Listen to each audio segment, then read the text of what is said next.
This is my Hamilton Beach microwave, and I want to show you how to set the time on it like using a kitchen timer. On the right hand side here underneath the time you'll see power level, time cook, and on the right you're going to see kitchen timer. So you press the kitchen timer button and then type in the number of minutes and seconds that you want. So we're going to set it for 10 seconds and hit start.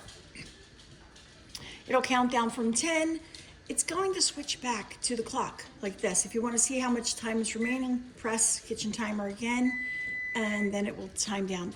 This kind of timer does not beep over and over again to remind you that the time is up.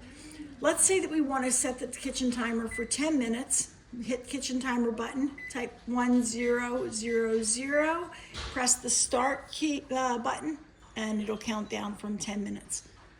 At the present time, I don't know how to keep it from switching to the clock again.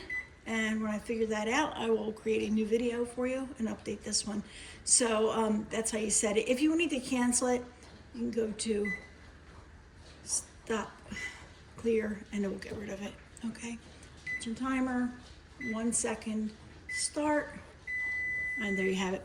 All right, thanks for watching. If you have any questions, comments, or suggestions, please write them down below. Thanks for watching.